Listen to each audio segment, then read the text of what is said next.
Avec cette vidéo, on débute l'étude de mon chapitre 10, la force normale, les forces de frottement et les coefficients de frottement.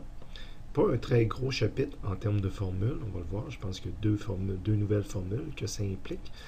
Mais chapitre pas facile en termes de concepts à bien comprendre et à différencier. Là.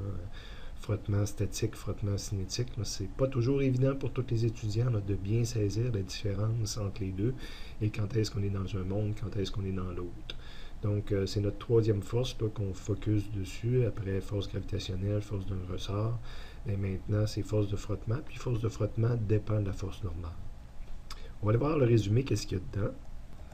Bon, je vous disais tout à l'heure qu'il y avait deux types de frottement. Donc, frottement lorsque les objets sont en mouvement l'un par rapport à l'autre, lorsqu'il y a un glissement, lorsque les objets, les surfaces en contact bougent et frottent l'une sur l'autre. On va appeler ça du frottement cinétique. Et quand on veut le calculer, ce frottement cinétique-là, ben, c'est un coefficient qui dépend de quoi est constitué les deux matériaux en contact. Là. Donc, il faut que ça soit fourni ou que ce soit l'inconnu du problème, là, mais ça, c'est donné habituellement pour des surfaces connues. Et ça dépend de la valeur de la face normale. Évidemment, on peut imaginer que quand la force normale augmente, ben, des objets, c'est plus dur à frotter. Imaginez que vous pesez sur le bloc. Si j'appuie dessus, la force normale va grossir. Et puis effectivement, ce bloc-là est plus dur à déplacer là, sur l'autre surface. Okay? Donc ça, c'est la formule pour calculer le frottement cinétique. Évidemment, on voit que μc, c'est une constante. Puis un coup que la force normale est déterminée, ben, le frottement cinétique est toujours égal, quelles que soient les autres forces en jeu. Le frottement cinétique est toujours égal. Ça, évidemment, c'est quand je suis avec glissement cinétique. Mais il existe quand même du frottement, même si l'objet ne bouge pas. Je peux tirer sur un bloc, puis il n'avance pas le bloc. Comment ça se fait? Ben, c'est parce que le frottement, il y a un frottement qui s'oppose à moi. On va appeler ça du frottement statique sans glissement. Fait que là, le vecteur vitesse n'a pas été dessiné, ça veut dire que le bloc n'avance pas. Okay? Et j'ai pas de formule pour calculer le frottement cinétique, hein? Frottement statique, frottement cinétique, j'avais une formule. Puis frottement statique, j'ai pas de formule. J'ai mis en parenthèse deuxième loi de Newton. Si je veux le calculer, je suis obligé de prendre un outil qui est le F égale à ma. Donc, j'ai pas une formule propre au frottement statique. Je suis obligé de prendre la somme des forces est égale à ma. Mais il y a une contrainte. Quand je calcule le frottement statique, il ne doit pas dépasser une certaine valeur. Parce que quand le frottement statique augmente, quand je continue à tirer, puis que le frottement statique augmente, ben à un moment donné, le bloc se met en mouvement. Ben, si le bloc se met en mouvement, je ne suis plus dans le domaine statique, je suis dans le domaine cinétique, puis je retombe sur la formule d'en haut. Donc, j'ai une formule pour calculer le frottement statique maximum.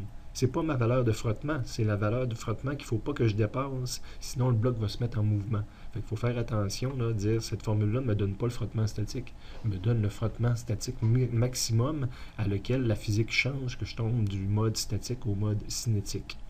Habituellement, j'essaierai de vous le montrer sur une courbe, soit en laboratoire, soit ailleurs, mais le coefficient de frottement statique puis cinétique, c'est des coefficients différents, puis le statique, sauf exception, est plus élevé là, que le cinétique. Une autre formule, quand on roule sur une moto, sur une bicyclette, sur une auto, ce qui nous fait rouler, évidemment, c'est le frottement statique. Okay? On n'est pas en cinétique. On est en cinétique quand on se met à faire une trace de frein sur l'asphalte. Parce que là, les deux surfaces frottent. Mais quand la roue roule parfaitement sans frotter, je suis en mode statique, les deux surfaces ne frottent pas l'une sur l'autre. Okay? On est toujours en contact sans frottement. Donc, on appelle ça du frottement de roulement. C'est un frottement statique. Et il a son propre coefficient. On va voir là, plus en détail comment on peut déterminer là, le frottement roulement qui nous permet d'avancer sur une route. À la deuxième page du résumé, c'est un peu bizarre. Au début, probablement que j'avais plus d'endroit pour mettre ça, là, mais c'est pas lié au frottement statique. Ici, c'est un retour sur comment je peux identifier les forces de tension à l'intérieur d'une corde. Donc, la corde tire à ses deux extrémités, avec la troisième loi de Newton, là, dépendant sur quelle partie. Puis je peux, en bout de ligne, arriver que c'est la même tension aux deux extrémités. Mais étant donné qu'il y en a une qui tire d'un sens puis dans l'autre, je vais mettre un signe moins entre les deux. Et ça, c'est la même chose, mais avec des poulies. Puis même si poulie et plan incliné, sauf que là, je ne suis pas capable d'écrire en bout de ligne que je vais mettre T1 ici, puis moins T1, puisque les deux vecteurs ne sont pas tout à fait opposés. Donc, je vais être obligé de rester dans cette nomenclature-là si je veux être cohérent mathématiquement.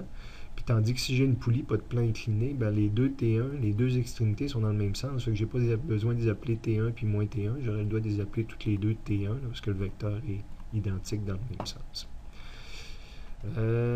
À la fin, ben, c'est un petit rappel là, de ce qu'on a en frottement statique et cinétique. Donc, pas de glissement, le frottement est inférieur à Fs max, puis on calcule avec le deuxième loi de Newton.